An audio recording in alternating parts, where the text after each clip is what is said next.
বাজারে গেলে এখন এই নিত্য নতুন সবজি দেখলে যেন মাথা খারাপ হয়ে যায়, মনে হয় কোনটা ছেড়ে কোনটা কিনে, মনে হয় সব কিনে যেন বাড়ি ফিরে আসে। আজকে আপনাদের সাথে খুব সুন্দর একটা রেসিপি শেয়ার করব, চিকেন আর ক্যাপসিকাম দিয়ে ক্যাপসি চিকেন রেসিপি। একদম অন্যভাবে বানানোর চেষ্টা করেছি। আপনাদের কাছে অনুরোধ রইল স্কিপ না করে প্রথম থেকে শেষ পর্যন্ত ভিডিওটা দেখার জন্য।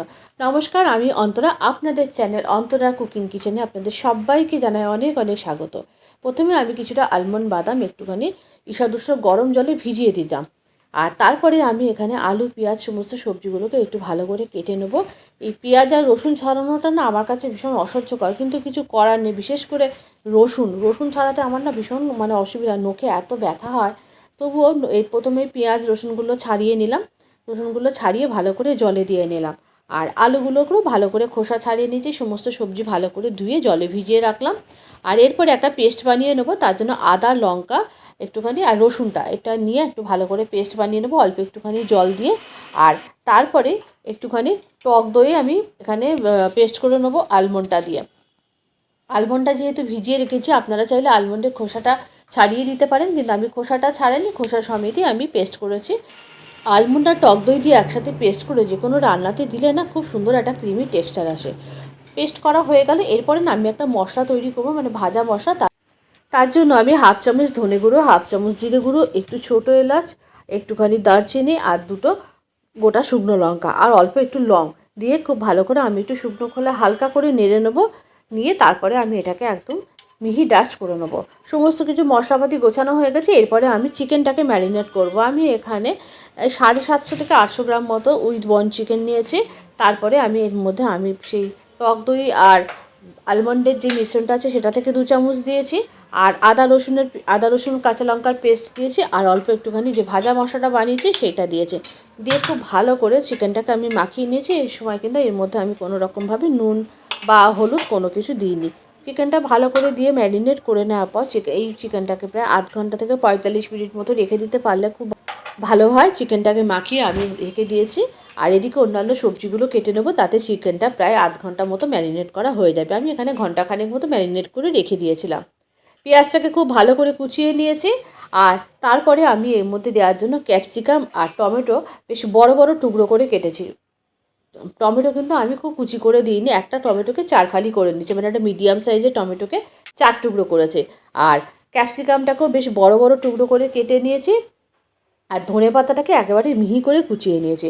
সমস্ত কেটে কুটে গুছিয়ে রেডি হওয়ার পর আমি গ্যাসের ওপর একটা কড়া বসিয়ে দিয়েছি। কড়াইতে দিয়ে দিয়েছি সর্ষের তেল। সর্ষের তেলটা বেশ ভালো মতো গরম হয়ে গেলে তেলের মধ্যে আমি একটু লবণ আর অল্প একটু হলুদ দিয়ে প্রথমেই আমি আলুগুলোকে ভেজে নিয়েছি। আলুগুলোর গায়ে কিন্তু একটু কাট দিয়ে নিয়েছি। আলুগুলো ছোটো আলু দিইনি, ছোটো আলু আমি গোটা গোটা দিয়েছি, দেখতে ভালো লাগবে সেই জন্য। আলুগুলো বেশ লাল লাল করে ভেজে নিয়েছি। আলুগুলো ভেজে তুলে নেওয়ার পর আমি কড়াতে থাকা তেলের মধ্যে একটু গোটা শুকনো লঙ্কা আর তেজপাতা ফোড়ন দিয়েছি। ফোড়ন দেওয়ার পর ফোড়নটা বেশ 15 সেকেন্ড থেকে 20 সেকেন্ড মতো একটু নাড়াচাড়া করে নেওয়ার পরে এর মধ্যে কুচিয়ে রাখা পেঁয়াজটাকে দিয়ে দিয়েছি। কুচিয়ে রাখা পেঁয়াজটাকে দিয়ে বেশ ভালো মতো পেঁয়াজটা যখন একটু ভাজা ভাজা হয়ে যাবে, তখন আমি এর মধ্যে কিন্তু এই ম্যারিনেট করে রাখা চিকেনটাকে দিয়ে দেবো। ম্যারিনেট করে রাখা চিকেনটা দেওয়ার পর প্রথমে আমি চিকেনটাকে অল্প একটুখানি মিনিট 15 মতো চিকেনটাকে একটু ঢাকনা চাপা দিয়ে চিকেনটাকে একটু সেদ্ধ করে নেবো। তারপরে আমি এর মধ্যে একেবারে কিন্তু আলুটা দিয়ে দেবো। আলুটা প্রথম থেকেই দেবো যাতে চিকেন এবং আলু মোটামুটি প্যারালালি সিদ্ধ হয়ে যায়। তাহলে আর আমি কিন্তু এর মধ্যে খুব একটা বেশি জলের যেহেতু ব্যবহার করবো না, অল্পই জল দেবো, যা সেই জন্য আমি এর মধ্যে একসাথে আলুটাকে দিয়ে দিয়েছি। আর এর সাথে এই সময় দিয়ে দিয়েছি স্বাদ অনুযায়ী নুন এবং হলুদ দিয়ে চিকেনটাকে আরও একটু ভালো করে কষিয়ে নেবো। আর এদিকে যেই আদা লঙ্কা যে পেস্টটা করে রেখেছিলাম, আদা লঙ্কার পেস্টটা একটু এর মধ্যে দিয়ে দিয়েছি। দিয়ে ভালো করে মশলার সাথে কষিয়ে নিয়ে এইবারে আলুটা দিয়ে ঢাকনা চাপা দিয়ে দেবো চিকেনটাকে। আর ভালো কালারের জন্য অল্প একটুখানি কাশ্মীরি রেড চিলি পাউডার দিয়েছি, যেটা একেবারেই অপশনাল, আপনারা চাইলে দিতে পারেন, আপনারা চাইলে আবার নাও দিতে পারেন। সমস্ত কিছু খুব ভালো করে চিকেনের সাথে মিশিয়ে নিয়েছি। মিশিয়ে নেওয়ার পর আলুটাকে দিয়ে চিকেনটাকে ঢাকনা দিয়ে একটু বেশ 15 থেকে 20 মিনিট মতো সেদ্ধ করে দিয়েছি। চিকেনের থেকে যে জল বেরোবে সেই চিকেনের জলেই সাধারণত এটা চেষ্টা করব সেদ্ধ হওয়ার। আর এই সময় তেজপাতাগুলো তুলে ফেলে দিয়েছি, তেজপাতার আর কোনো প্রয়োজন নেই। আর তারপরে এর মধ্যে দিয়ে দিয়েছি যে আলমন্ড আর টক দই যে পেস্টটা করেছি, টক দই আলমন্ডের পেস্টটা বাকি যেটুকু ছিল সেটুকু সমস্তটা এর মধ্যে দিয়ে দিয়েছি। তার কারণ হচ্ছে এই সময় না দিলে, এর পরে দিলে এর মধ্যে থেকে কিন্তু একটা বাদামের কাঁচা গন্ধ বেরোবে। চিকেনটা যখন বেশ খানিকটা রান্না হয়ে গেছে তখন আমি এর মধ্যে বড় বড় করে কেটে রাখা টমেটোগুলো দিয়ে দিয়েছি। টমেটোগুলো দিয়ে এরপরে একটু ভালো করে নাড়াচাড়া করে একটু মিক্সি জার ধোয়া জলটা দিয়েছি। অল্প একটু জল না দিলে আমাদের বাড়িতে একটুখানি গ্রেভি গ্রেভি খেতে সবাই পছন্দ করে, তাই একটু জল দিয়েছি।